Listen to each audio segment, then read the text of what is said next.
Bonjour et bienvenue dans Écolo au boulot. Je suis Cassandre Joly et mon but est de donner du sens au travail à travers l'écologie.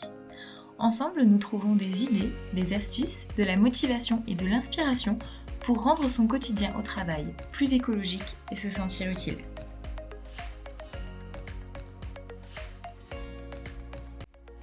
On se retrouve pour la deuxième partie de cet épisode consacré à la compensation carbone.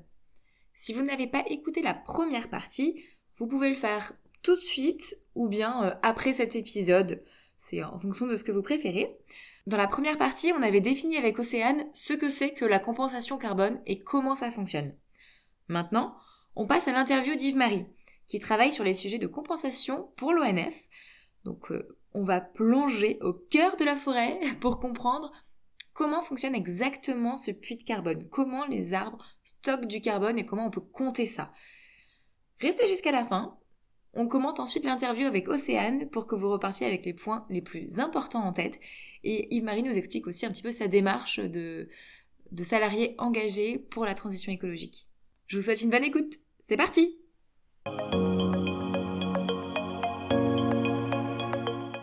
Et voilà. Maintenant, pour continuer de parler compensation carbone et entrer dans le concret, on reçoit Yves-Marie qui travaille à l'ONF. D'ailleurs, on s'est rencontrés dans mon ancien travail. Que d'anecdotes sur ma vie aujourd'hui, décidément. Bonjour. Bienvenue Yves-Marie. Alors, tu étais au cœur des dispositifs de compensation carbone en France. En tout cas, tu connais très bien le dispositif. Tu es aussi sur le terrain.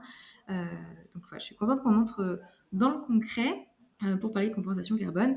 Pour commencer, est-ce que tu peux te présenter et nous expliquer en quoi consiste ton travail ?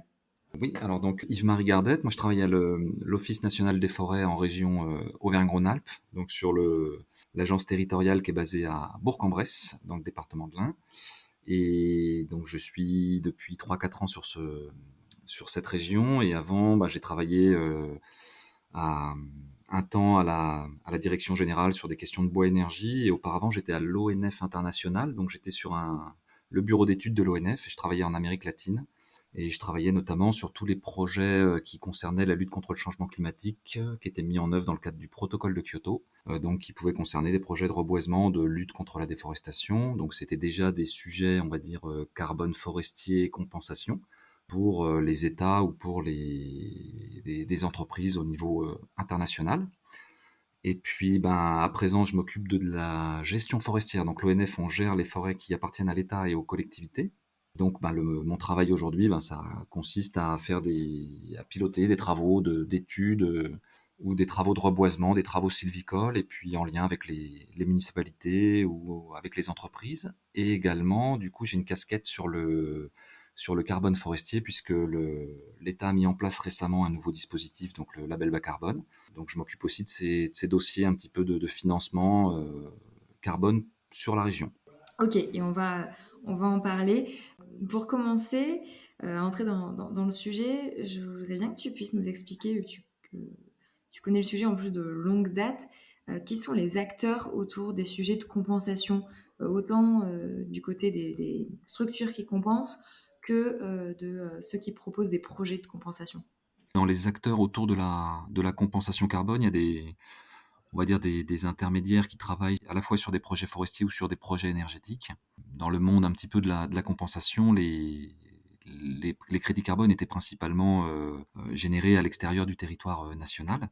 Parmi les interlocuteurs, donc il y a des gens qui travaillent plutôt sur les crédits carbone énergétiques, donc les réductions d'émissions, et puis il y a une partie des acteurs qui travaillent sur les crédits plutôt forestiers. Donc dans les acteurs un petit peu historiques français, il y a EcoAct, il y a Climamundi, il y a Winnow, etc., qui sont des structures qui proposent des crédits internationaux et qui proposaient ça aux entreprises françaises. Eux, c'est des intermédiaires entre les entreprises qui veulent compenser et les projets de compensation. Exactement. Donc en fait, Ok. ils sourcent des crédits carbone auprès de porteurs de projets, que ce soit des ONG comme le GRES, des porteurs comme l'ONF ou d'autres qui travaillent aussi à l'international, ou sur les crédits énergétiques, et puis ils les proposent aux entreprises dans leur stratégie RSE et dans leur stratégie de compensation.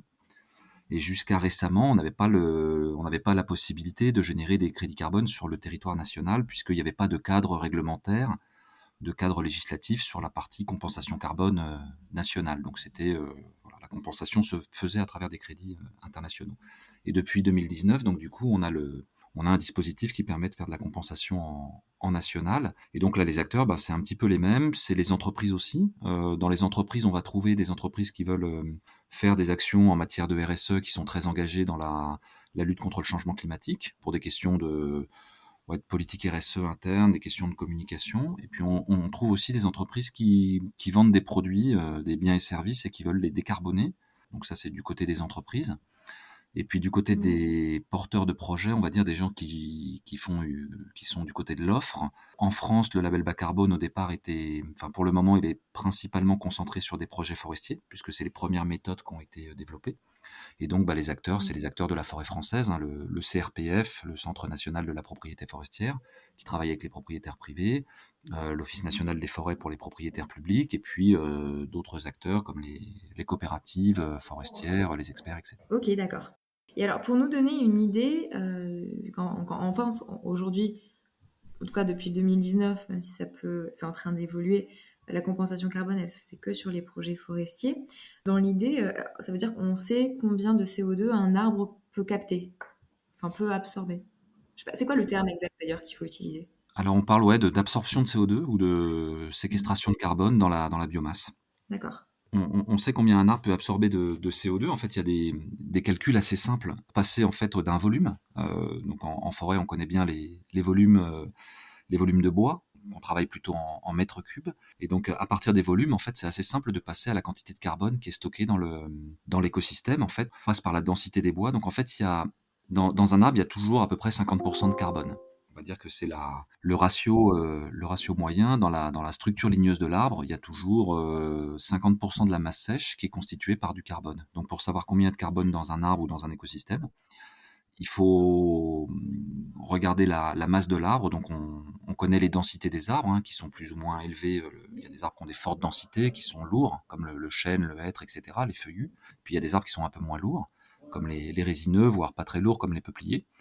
Et donc, en fait, on passe du volume, on calcule la masse avec la densité, et ensuite, on prend 50% de cette masse et on sait le contenu carbone, en fait, qui est contenu dans l'arbre. D'accord. Et donc, par exemple, un chêne qui a une vingtaine d'années, on peut dire qu'il absorbe tant de CO2 par an. C'est ça. Donc, en fait, nous, on raisonne plutôt en termes pas d'arbres individuels, mais en termes de peuplement, puisque quand on fait de la sylviculture, donc on a des hectares, et donc sur des hectares forestiers, on a beaucoup d'arbres quand ils sont jeunes, et puis au fur et à mesure que les arbres poussent, il y en a moins, il peut y avoir des éclaircies. Donc en fait, il y a des arbres qui ont différentes tailles et différentes masses. Mais on sait par exemple que en moyenne, en forêt, le carbone contenu dans un hectare de forêt, en moyenne en France, c'est à peu près 70 tonnes de carbone. Quand on travaille sur des stocks forestiers, on parle en tonnes de carbone, on parle de stock. Et quand on parle d'absorption de carbone, donc ces forêts-là, elles poussent en moyenne en France à peu près de 4 mètres cubes, entre 4 et 6 ou 7 mètres cubes par hectare et par an. Et donc pour chaque année, en fait, on rajoute 5-6 mètres cubes à chaque hectare. Et donc ça absorbe environ 5-6 tonnes de CO2 par an. Donc en moyenne sur la forêt française, pour donner les chiffres que nous donne l'inventaire forestier national et l'IGN, la forêt française, on estime que chaque année, elle absorbe à peu près 70 à 80 millions de tonnes de CO2. On a à peu près 17 millions d'hectares de surface forestière en France. Donc ça fait à peu près 5 tonnes de CO2 par hectare qui sont absorbées par chaque hectare de forêt en France. Donc je dirais qu'il faut différencier le stock, c'est-à-dire l'accumulation du carbone dans l'écosystème, du flux, qui est l'absorption annuelle en fait de l'arbre dans sa croissance annuelle. D'accord, ok.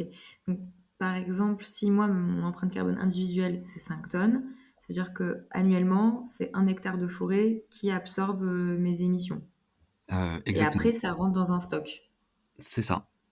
Donc chaque année, elle va absorber 5 tonnes de CO2, puis en fait, qui vont se cumuler dans l'écosystème forestier. Donc en fait, ce qui est intéressant, c'est de rappeler que je dirais que si on regarde les émissions françaises moyennes, qui sont autour de, on va dire, 420-430 millions de tonnes de CO2, plus ce qu'on importe si on considère l'empreinte carbone totale française, on est autour de 660 millions de tonnes de CO2 qui sont émises chaque année sur le territoire français, donc ça fait à peu près 10 tonnes par habitant. Quand on regarde ce que les forêts, elles absorbent, en fait, les forêts absorbent entre 12 et 15% de notre empreinte carbone. Et du coup, D'accord, donc c'est ça pas donne, négligeable. voilà, donc c'est pas négligeable, mais ça donne tout de suite une idée des efforts de réduction qu'il faut faire pour arriver à l'objectif français de neutralité carbone. On a une stratégie nationale qui s'appelle la stratégie nationale bas carbone et qui vise en fait en 2050 à équilibrer nos émissions totales issues des énergies fossiles à l'absorption des puits, donc l'absorption du carbone dans les forêts, dans les sols agricoles, dans les haies, etc. Et donc en fait, il faudrait réduire par 4 ou 5 minimum nos émissions pour arriver à peu près à ce que la forêt, à ce que l'écosystème est en capacité de stocker finalement. Oui, c'est ça, on pourra pas tout compenser. Exactement.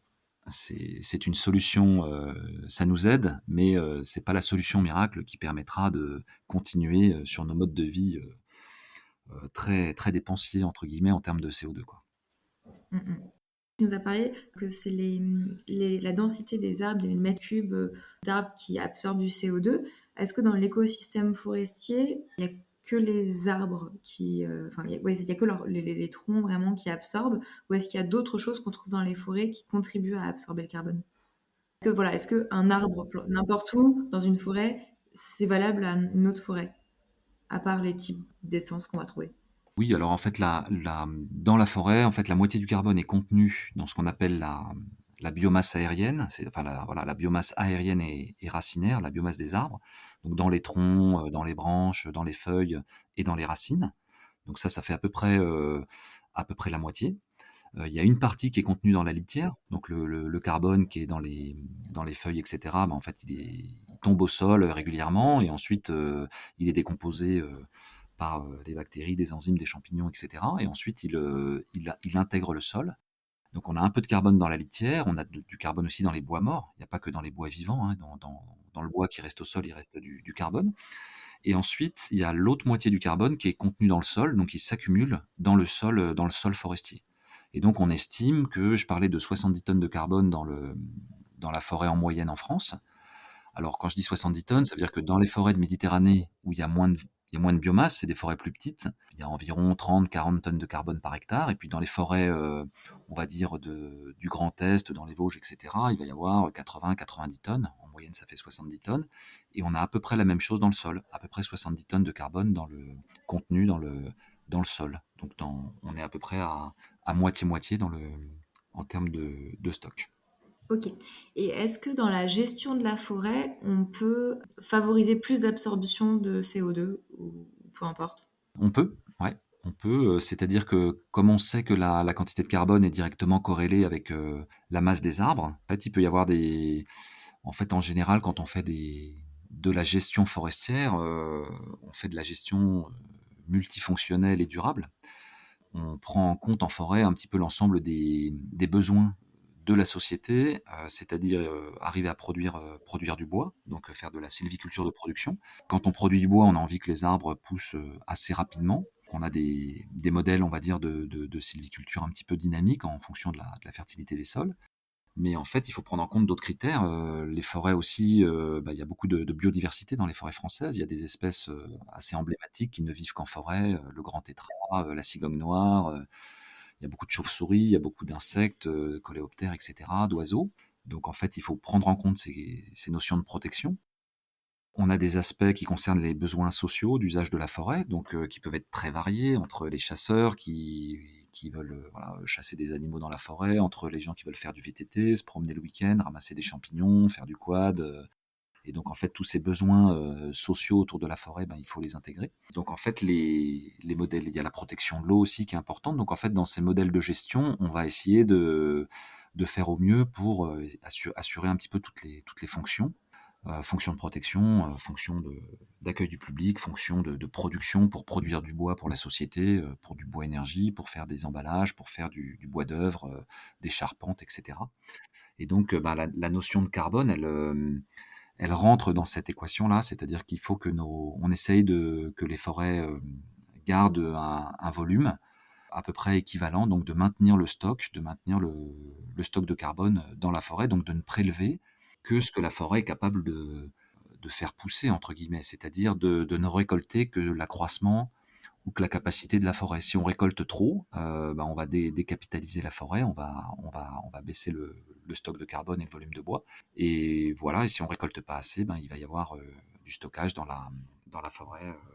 Si on récolte pas beaucoup, en fait, on va maximiser les fonctions de stock de carbone en forêt. Par contre, on aura moins d'effet sur la filière et sur la production de bois, pour les scieries, pour l'industrie du bois, etc. D'accord, ouais, donc c'est plein de paramètres différents, à la fois sociaux, économiques, environnementaux, à concilier au cœur de la forêt. Exactement. Alors, pour en revenir à la compensation, avec le label bas carbone, en gros, il y a toujours des intermédiaires entre les entreprises et les projets. Et du coup, comment ça fonctionne pour pouvoir compenser sur ce type de projet?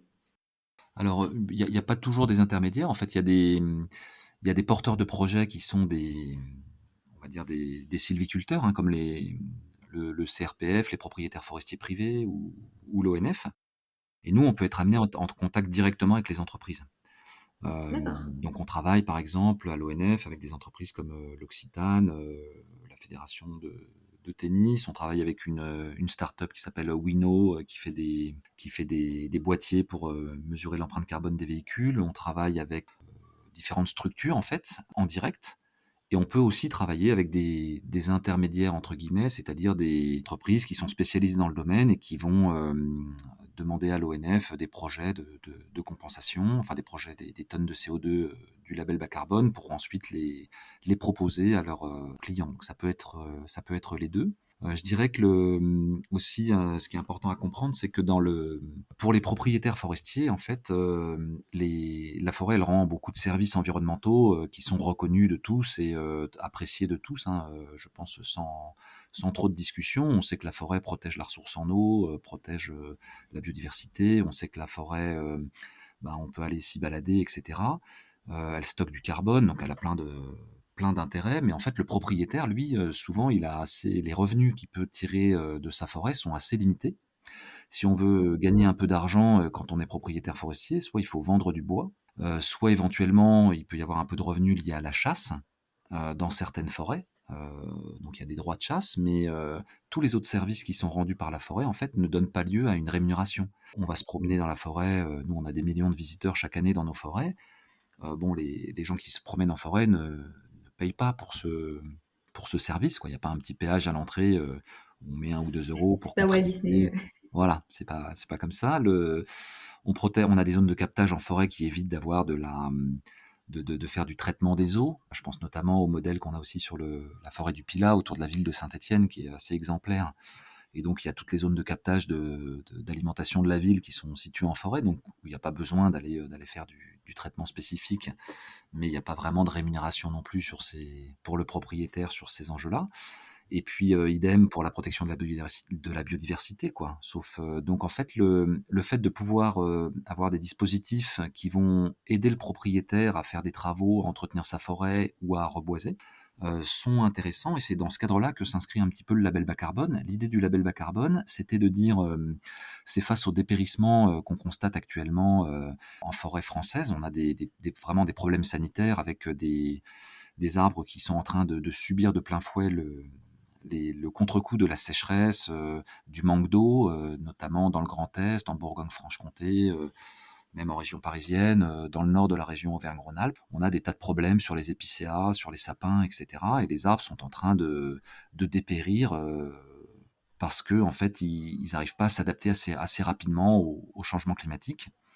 Les arbres ont une capacité de migration assez peu rapide, hein, de l'ordre de 300 mètres par an, et donc le changement climatique va trop vite pour que les forêts puissent s'adapter. Et donc en fait les propriétaires se retrouvent face à des dépérissements, et quand il y a dépérissement, on récolte le bois pour éviter qu'il tombe sur la tête des gens, et puis ensuite se pose la question de qu'est-ce qu'on fait. Est-ce qu'on va avoir une régénération naturelle, donc naturellement d'autres arbres qui vont venir et qui vont pousser, mais souvent sur certaines plantations, sur certaines forêts avec des résineux, des épicéas, des sapins, quand les épicéas meurent et sont attaqués par les scolytes, en fait ce qui arrive en dessous, c'est d'autres épicéas Et on sait que ces arbres, en fait, sont condamnés à moyen terme. Et donc, ce qui est préconisé pour les propriétaires, ça peut être de reboiser en introduisant d'autres espèces, des espèces feuillues, de diversifier. Et ça coûte assez cher. Et souvent, le propriétaire ne peut compter que sur des aides publiques quand il y en a. Le label bas carbone, en fait, vient un petit peu dans cette idée-là de permettre à des entreprises du secteur privé ou à des collectivités ou à des particuliers d'aller donner un coup de pouce, faire une action en matière de lutte contre le changement climatique, d'aider au reboisement. Et le propriétaire, du coup, en vendant des certificats carbone, en fait, il va contribuer à l'investissement sur sa propriété forestière. En fait, ça va venir faire une contribution au financement d'une plantation, par exemple. D'accord, ouais, c'est un peu gagnant-gagnant pour le propriétaire de la forêt qui va pouvoir adapter sa forêt au changement climatique et continuer à l'entretenir de manière correcte. Et en échange, voilà, il reçoit de l'argent d'une entreprise qui compense son carbone. Et qu'est-ce qu'elle obtient? Elle a un certificat de compensation, quelque chose comme ça? C'est ça, exactement. Donc en fait, le principe est relativement simple. Il est très très bien décrit sur le site du ministère de la Transition écologique. Ils ont une page spécifique dédiée au label bas carbone. Donc en fait, ce qu'on fait, c'est nous on fait un calcul de l'accroissement des arbres dans la plantation forestière. Donc on va dire, si on plante des arbres, voilà à quelle vitesse ça va pousser. Et donc on regarde un petit peu le stock de carbone qu'on va réussir à séquestrer sur une période de 30 ans. Ensuite, on dépose un dossier auprès du ministère en disant, j'ai un projet de reboisement qui va séquestrer on va dire entre 100 et 200, voire 250 tonnes de CO2 sur une période de 30 ans. Alors le label bas carbone limite en fait les certificats carbone à 30 ans, c'est-à-dire tout ce que la forêt va continuer à absorber ensuite, c'est pas pris en compte en fait, c'est pas valorisé dans le cadre du label bas carbone parce que d'une part c'est dans longtemps et qu'il faut agir assez rapidement. Et puis voilà, c'était pour des questions je pense, de simplicité et d'efficacité. Donc on dépose le dossier. Il y a une méthode de calcul. On se base en général sur les guides de sylviculture. En forêt, on a des guides qui aident nos techniciens à voir à quelle vitesse poussent les arbres et en fonction de la fertilité des sols. Donc il faut démontrer si on est sur un sol fertile, un sol moyennement fertile, un sol pas très fertile. On regarde l'étape de production de la forêt, on dépose tout ça auprès du ministère et le ministère va le labelliser. Du coup, il va vérifier le projet, si les calculs sont bons. Et ensuite, le ministère va labelliser le projet et à partir de là, on va pouvoir réaliser on a un nombre de tonnes en fait qui est validé par le ministère. Alors ce nombre de tonnes, c'est pas le total des tonnes qui vont être absorbées, hein. Il y a une petite décote qui est attribuée. En fait, c'est minimum 10% qui sont gardés. Donc on va recevoir que 90% des volumes qui vont être réellement absorbés. Les 10%, c'est une sorte de petite assurance en fait qui est gardée en cas justement de problèmes qui pourraient advenir sur la forêt. Ouais, justement, je voulais en parler parce qu'on peut se douter qu'à cause de, je sais pas, de la météo, d'une maladie, d'un incendie, je sais pas, d'animaux ou autre, enfin, la forêt pourrait ne pas pousser ou ne pas disparaître. Donc la compensation qui était prévue ne se réalise pas. Ouais. Du coup, il n'y a plus de financement. Enfin, comment ça marche? Ce qui se passe, c'est que le ministère va imposer pour le projet un audit à 5 ans. Ouais. Au bout de 5 ans, en fait, il y a un auditeur externe, qui peut être un organisme de certification classique, hein, je pense à PEFC, ou FCBA, à EcoCert, enfin des structures qui font ça. Ça peut être l'ONF peut être certificateur sur des projets qu'il n'a pas menés, le CNPF, etc. Donc en fait, au bout de 5 ans, on sait que les années un peu critiques pour les plantations, c'est quand les arbres sont vraiment tout petits, Ouais. quoi. C'est là que ils ont le plus de risques de se faire manger par des chevreuils, d'avoir un problème. En fait, les arbres sont encore fragiles, donc en fait, c'est les 5 premières années qui sont à peu près cruciales pour un peuplement forestier au niveau des plantations. Et donc, au bout de 5 ans, l'auditeur vient et regarde si la plantation elle est bien, elle est en forme, elle n'a pas subi trop de mortalité. Et donc, si la plantation est correcte, en fait, l'auditeur donne un certificat de conformité en disant, voilà, il y a bien, la plantation va pousser comme c'est prévu. Et donc, on reçoit 100% des crédits qui sont prévus. Ouais. Et s'il y a un problème, en fait, on va avoir une décote. En fait, il va dire, là, on n'accordera que 70%, 80%, 50% des crédits. Donc, on ne recevra pas tout du fait que la plantation n'est pas dans de bonnes conditions, quoi. Par exemple, voilà, une entreprise, elle vient vous voir pour un projet de compensation. Elle dit, je veux compenser 100 tonnes. Donc ça fait tant d'hectares de forêt. Et est-ce que l'argent, elle le donne tout de suite ou alors est-ce qu'il est bloqué jusqu'à 5 ans? Est-ce que est-ce que l'argent de cette compensation, il arrive tous les ans? En fait, ça, c'est un petit peu, l'objet des conventions. En fait, c'est des aspects un petit peu contractuels. Donc en fait, ça il y a pas de règle. D'accord. Il peut y avoir, plusieurs solutions. En fait, c'est pas on va dire ça, c'est pas normé, réglementé. En général, ce qui est attendu, c'est que l'argent arrive au début, au moment de l'investissement forestier. Pour le propriétaire, qu'il soit privé ou public, ce qu'il souhaite, La trésorerie. c'est, voilà, avoir l'argent au début pour pouvoir, réaliser son investissement forestier. Donc ce qu'on fait en général, c'est que on peut imaginer soit un système dans lequel, le porteur le financeur va financer, 80 au début, et puis ensuite, on va attendre 5 ans pour pouvoir, après l'audit, verser la partie, finale. Ça, c'est une solution. Et puis ou alors il peut verser, 100 au début, et puis au bout de 5 ans, les crédits, en fait, ne sont générés qu'à l'année 5. Donc il y a 5 ans pendant lesquels, en fait, les certificats n'existent pas vraiment. En fait, ce sont des certificats Oui. potentiels qui ne seront mis sur le registre national, du ministère à partir de la 5e année, 5 ans après la plantation. Après, il peut y avoir aussi des gens qui vont, financer des projets forestiers, attendre 5 ans et ensuite proposer à leurs entreprises, de payer ces crédits une fois que ces crédits sont réellement, mis sur le registre, quoi. Il y a plusieurs possibilités. Ça, c'est pas, on va dire, D'accord. encadré, ça dépend de la manière dont on Ça veut va dire qu'on peut procéder. avoir fait l'investissement, planter une forêt et pas de chance, il y a la moitié qui a été mangée par les chevreuils. Ben, du coup, est-ce que l'entreprise qui voulait de la compensation carbone, elle peut demander à être remboursée? Alors du coup, bah, ça fait partie des clauses justement contractuelles, c'est-à-dire comment on s'assure que on aura bien nos certificats carbone à l'année 5. Donc, en général, quand on fait donc l'ONF, nous on est aussi opérateur de reboisement, c'est-à-dire on réalise des travaux forestiers, on a des ouvriers qui font ce travail-là, et la plupart des entreprises qui réalisent des travaux forestiers, on a des clauses de garantie en fait, c'est-à-dire quand on fait des plantations, on est engagé sur la reprise. En général, la garantie, elle tient sur la première année, qui est un petit peu l'année critique. Donc, au bout d'un an, on va faire un constat de reprise, on va aller voir si les arbres ont correctement poussé. Et puis ensuite, on fait voilà, on est dégagé souvent des obligations de reprise au bout d'un an, comme la plupart des entreprises de travaux forestiers. Et puis ensuite, pour que les arbres continuent à pousser correctement, il faut faire ce qu'on appelle des dégagements. Donc on va passer régulièrement, voilà, avec un croissant ou une débroussailleuse, et puis on va aller dégager les jeunes plants qui sont encore pris dans la végétation pour leur permettre de bien partir, en sachant que les plantations forestières, elles ne sont jamais plantées à densité finale, c'est-à-dire qu'on plante toujours un peu plus d'arbres que ce qui a besoin. En général, les densités de plantation, c'est entre 1200 et 1500 plants par hectare.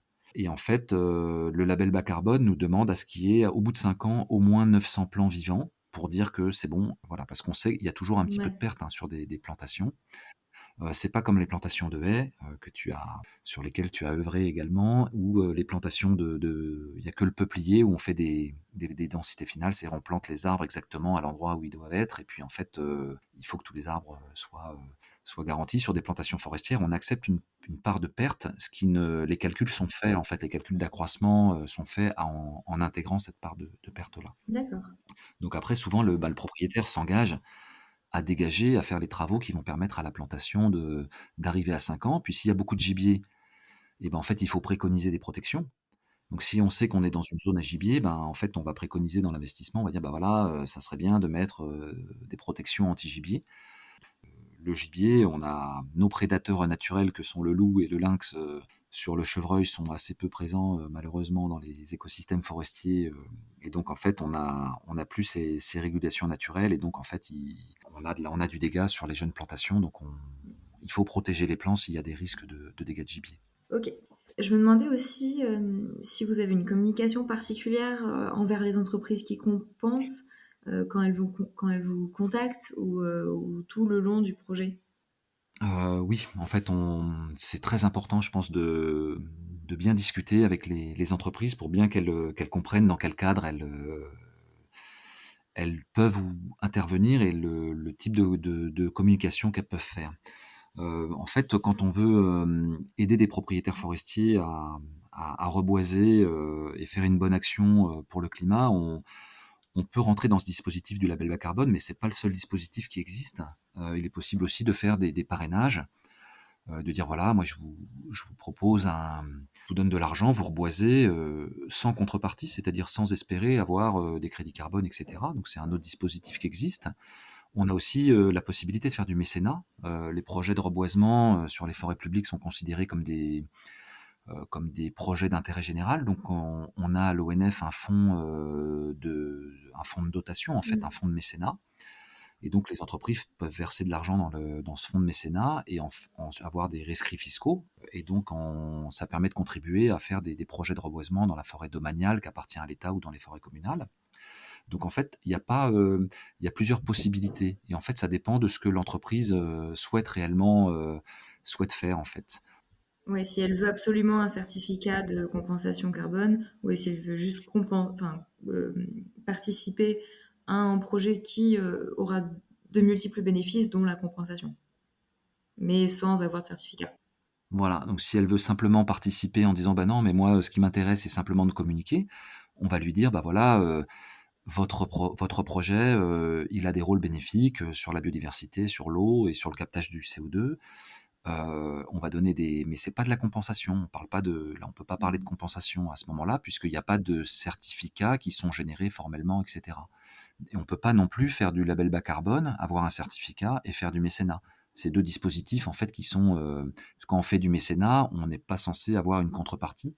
Et donc le crédit carbone, lui, est une contrepartie puisque c'est un certificat. Donc il y a des dispositifs on va dire, qui s'excluent mutuellement. Donc nous, on parle d'abord bien avec l'entreprise pour savoir est-ce que vraiment elles veulent compenser? Est-ce qu'elles ont une vraie stratégie de RSE? Est-ce qu'elles ont fait une mesure de leur empreinte carbone?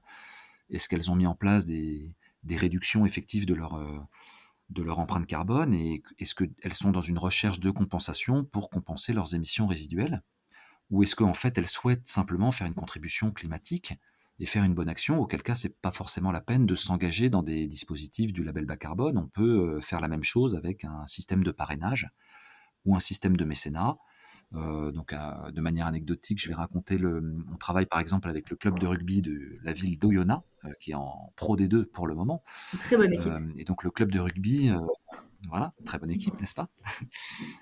Et donc, le club de rugby, ils ont un fonds de dotation, et fonds de dotation auquel participent pas mal d'entreprises d'Oyonnax, des entreprises qui sont voilà, dans la plasturgie ou autre.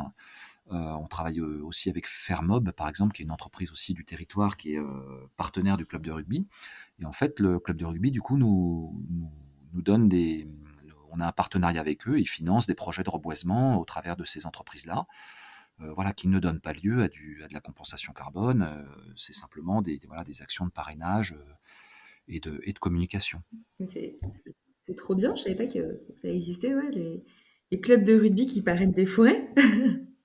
C'est ça. Donc le sport, la forêt, la santé, on est dans des choses qui sont qui se rejoignent. Donc Ah, trop bien. ce qu'on cherche à faire, en fait, on va aider les entreprises à bien à faire attention à ce qu'elles disent, parce qu'il peut y avoir des entreprises qui sont intéressées pour parler de compensation, mais qui n'ont pas fait le tour encore de la question ou qui sont pas prêtes. Et je renvoie notamment au guide que l'ADEME a publié. Je sais, bon, je pense que tu en as déjà parlé, notamment dans tes anciens podcasts que j'écoute avec assiduité. Donc le guide sur le greenwashing, etc., pour éviter de s'exposer ou d'éviter de faire n'importe quoi sur la communication qu'on peut faire et d'avoir un effet inverse, c'est-à-dire de souhaiter avoir une communication positive. Mais si on n'a pas fait le travail minimum quand on fait de la compensation, si on n'a pas fait le travail minimum au moins de calculer son empreinte, de bien comprendre quel est notre impact climatique et puis d'essayer de mettre en place des réductions effectives, ça veut dire la compensation, c'est un petit peu ce qu'on fait en dernier, théoriquement, vraiment à la fin, pour compenser les émissions résiduelles, et on n'a pas vocation forcément à le faire au début pour éviter d'aller faire des efforts sur la réduction. Donc nous, on rappelle un petit peu ces grands principes, éviter, réduire, compenser, aux entreprises que nous contactent pour être sûr qu'elles ont bien compris, puis on peut les orienter vers d'autres dispositifs de financement qui fonctionnent, quoi. Ok, ça marche. J'avais d'autres questions, plus autour de toi, un peu de ce que tu essaies de mettre en place aussi. Tu nous as expliqué que à l'ONF, la compensation carbone, c'est pas du tout le seul sujet que vous gérez. Votre métier principal, c'est quand même de gérer les forêts publiques et, euh, et qu'il y a d'autres éléments à prendre en compte. Donc voilà, l'eau, la biodiversité, le social, etc. Toi, comment est-ce que tu vois les choses de ce point de vue-là? Ce serait quoi un peu tes enjeux? Comment tu penses qu'il faudrait, ou comment est-ce que tu essaies, ou comment tu penses qu'il faudrait changer les choses en interne, en externe, pour que ça fonctionne mieux? Bonne question. Vaste question, hein. La question, le sujet, je dirais, c'est vrai que l'ONF, on se sent un petit peu investi d'une responsabilité parce on gère quand même 30% des forêts françaises métropolitaines. Qu'il faut absolument que ce puits continue à fonctionner correctement si on veut s'en sortir, quoi. Donc on a ce rôle, de par notre métier, d'essayer de faire en sorte que l'impact du changement climatique sur nos forêts, qui est déjà très très très très réel, puisse amener nos forêts vers une meilleure résilience et qu'elles continuent à jouer ce rôle d'absorption du CO2. Et puis, on ne l'a pas dit au début, mais la filière bois, elle joue aussi un rôle important, pas que dans le stock de carbone en forêt. En fait, chaque fois qu'on retire du bois de la forêt et qu'on en fait une poutre, un meuble, une fenêtre, une table, en fait, le carbone qui est stocké dans le bois reste stocké dans le bois, dans les produits bois. Donc, la moitié de la masse d'une table ou d'un meuble, c'est toujours du carbone. Et il y a un autre effet qui est l'effet substitution, qui est aussi super important. C'est-à-dire que si on fait une armature en bois, eh ben, ça veut dire qu'on ne va pas utiliser de l'acier ou du ciment. Et l'acier et le ciment, ce sont des matériaux beaucoup plus énergivores. Et donc, en termes d'intensité carbone des matériaux, et après, d'un point de vue, on va dire, un peu plus personnel, parce que je pense que c'était un petit peu ça, ta Oui. question. À l'ONF, on a une grande, bon, voilà, on a une grande culture de la forêt, et cetera. Après, sur le carbone, le lien entre la forêt et le carbone, on le connaît. Qu'on a moins l'habitude de faire, c'est, une culture sur ce qui se passe, en fait, en termes d'empreinte carbone, d'impact. Et c'est sur ce volet-là, en fait, que on va dire, je milite un petit peu en interne, c'est-à-dire de faire comprendre, à cette structure qui est un établissement public à caractère industriel et commercial, mais qui est quand même un établissement public, donc issu de l'ancienne administration des eaux et forêts. On est quand même un gros organisme, il y a 9000 personnes qui travaillent, et donc c'est pas toujours évident de faire bouger les choses en interne, notamment en termes de notre propre politique RSE, de bien comprendre nos impacts et de changer les choses sur notre manière de gérer nos achats, nos déchets, la manière dont on conduit, la manière dont on pourrait faire pour voilà, les réseaux informatiques qui consomment. Et donc, moi, je fais des formations en interne sur les questions du carbone, de la forêt, mais aussi de sensibilisation sur l'importance de changer nos comportements, y compris si on est l'ONF et qu'on a l'impression que forcément on fait que des choses bien parce qu'on est une structure qui travaille dans la forêt, mais comme tout organisme, on a un impact carbone et on pourrait le réduire. On pourrait le réduire. Et moi, c'est un peu là-dessus que j'essaie de travailler, de militer pour qu'on ait une vraie politique RSE percutante, et que je pense que tous les salariés de l'ONF, nos personnels sont super intéressés par ce sujet-là. Et voilà, c'est important de les sensibiliser et puis de travailler. Donc ben voilà, c'est en train de se faire. Ça se fait pas jamais assez vite à mon goût, mais on est en train de travailler aussi là-dessus parce que c'est Ok, important, quoi. très intéressant. Et justement, en dernière question, je voulais te demander si tu avais un conseil pour les personnes écolo au boulot qui nous écoutent. Chaque maillon de la chaîne est important face à l'urgence climatique, et il faut pas attendre que les choses se fassent, que les décisions soient prises au niveau des directions des uns et des autres. Ça peut venir par le haut, ça peut venir par le bas. En fait, c'est un petit peu un travail de tous les jours, et le fait d'en parler, de sensibiliser, de revenir, de mettre le sujet sur le tapis et d'essayer de faire venir des personnes en externe aussi pour travailler sur ces sujets-là. Je pense à tout ce qui peut se faire sur les notions d'éco-conduite, fresques sur le climat, etc. En fait, c'est un travail un petit peu de militant au jour le jour et j'ai pas de conseils spécifiques. Moi, je le fais plutôt au niveau de un peu des formations et des groupes dans lesquels je suis impliqué, puisque je travaille pas mal sur le sujet carbone pour l'ONF sur la région ici, puis même au niveau national. Donc en fait, c'est des messages que je fais passer en essayant de faire bouger les choses au niveau un petit peu global. Le conseil pourrait être de ne pas baisser les bras. Ce qui est un conseil important, hein, malgré tout. Après, ben, le rôle des écosystèmes, il joue aussi. Donc l'empreinte, je pense que c'est fondamental.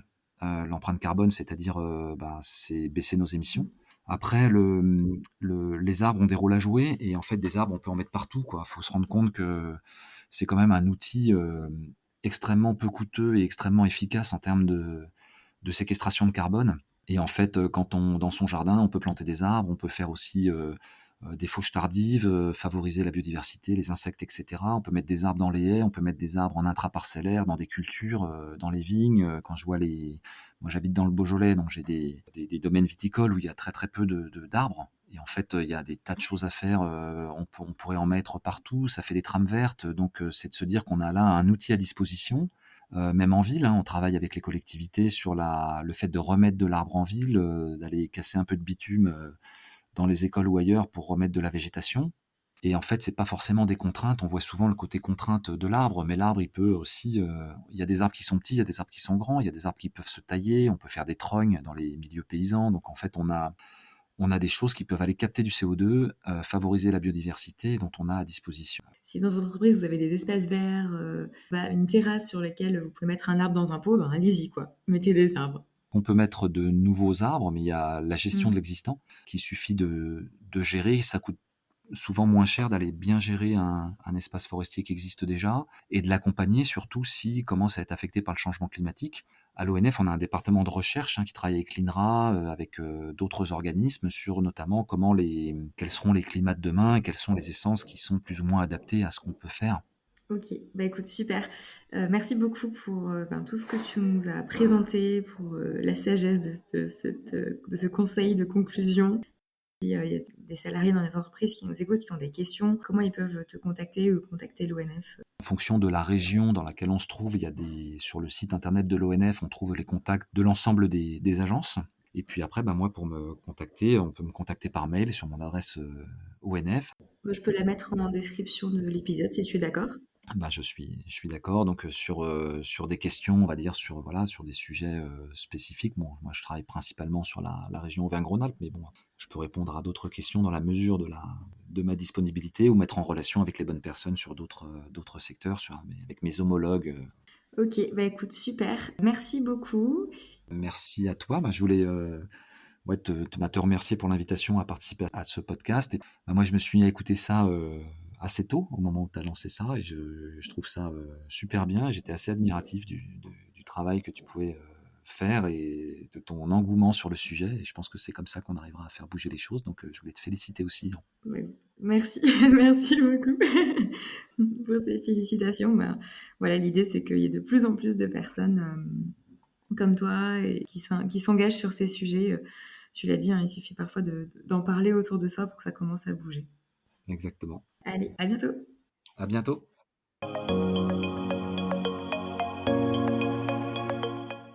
Bon, super interview qui a permis de rentrer vraiment dans le vif du sujet et de bien comprendre comment ça marche un projet de compensation carbone et aussi ce qu'on peut faire avec de la compensation carbone et ce qu'on ne peut pas faire. Océane, c'est quoi tes conclusions par rapport à ce qu'on vient d'écouter? Ouais, écoute Cassandre, je te rejoins totalement, j'ai adoré cette interview. Je rejoins également Yves-Marie sur certains points là, j'ai noté quelques, éléments, qui peut-être sont intéressants à appuyer. Il a terminé par le fait que l'agroforesterie est un moyen, donc très efficace, de développer des puits de carbone naturels et effectivement, je veux vraiment pousser cette idée-là. C'est un moyen très efficace, très accessible pour nous, en comparaison d'autres projets, par exemple plus technologiques ou autres. C'est le type de projet qui a plein de co-bénéfices aussi, autres que la compensation, carbone. Exactement et ça, je pense qu'il faut pas les oublier parce que c'est, des contributions à la biodiversité, c'est des contributions sociales également, qu'on peut rajouter. Voilà, je vous encourage vraiment à vous tourner sur ce type de projet également. Et j'aimerais revenir sur un chiffre qu'il a mentionné durant son interview. Aujourd'hui, les forêts n'absorbent que 12 à 15 de nos émissions françaises. Alors ce chiffre-là, je pense il est assez important, et je pense qu'il nous amène aussi à penser à baisser drastiquement nos émissions avant même de, penser projet de compensation. Je reviens à nouveau dessus et je pense qu'il faut, insister. Il s'agit de d'abord, réduire, éviter, les émissions avant même de penser à les compenser. Voilà, j'appuie, beaucoup, sur ce point, et pour ça, en fait, chaque participation est essentielle. Autant on peut essayer d'augmenter, la capacité des forêts à absorber, mais il y a une limite, quoi. Si on n'est qu'à 15 aujourd'hui, on voit bien que même si on augmente un peu, ça sera pas une solution miracle. Mmh. Oui, tout à fait. Il a parlé également, leur démarche RSE en tant que structure engagée. Trouvais ça très bien, aussi de le mentionner parce qu'on a beaucoup, soit parmi nos clients ou parmi les contacts, que j'ai régulièrement, des entreprises dont les activités sont, très engagées, dont les activités sont déjà, alors pas forcément autant que, l'ONF mais potentiellement où ils ont mis pas mal d'efforts sur les activités même de l'entreprise. Ça ne veut pas dire qu'il y a rien à faire.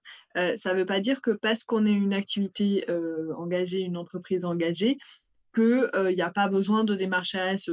Toute émission, j'ai envie de dire, est bonne à enlever, et dans ce cadre-là, en fait, on va aller chercher à additionner les impacts qu'on peut faire à la fois côté activité et côté interne, que ce soit sur des achats ou autre. Ouais, c'est ça, c'est pas parce qu'on est dans une structure engagée qu'on peut rien faire, dans notre façon de travailler aussi. C'est vrai que c'est un point sur lequel j'appuie beaucoup dans Écolo au boulot, toujours faire quelque chose. Tout à fait et chaque salarié peut agir, du coup dans ce cadre-là. C'est en terrain, sur lequel c'est pas forcément, aux dirigeants toujours de prendre les décisions et cetera. Il y a beaucoup de décisions du quotidien qui peuvent être, prises par les salariés. C'est un terrain sur lequel vous pouvez vraiment agir. Voilà, j'ai envie de dire, on peut peut-être demander aux abonnés, il y a comme on le fait nous dans Quel est ton impact aussi, s'il y a des sujets sur lesquels on pourrait aborder, si vous souhaitez intervenir peut-être pour parler, de certaines actions, ce serait vraiment intéressant. Oui, tout à fait. Dites-nous toujours, ce que vous avez pensé de l'épisode et s'il y a des sujets dont vous voulez qu'on traite. Donc, pour ça, vous pouvez mettre soit des commentaires sur cet épisode, soit nous contacter sur les réseaux sociaux, voilà, par commentaire sur les épisodes ou bien, par, message privé.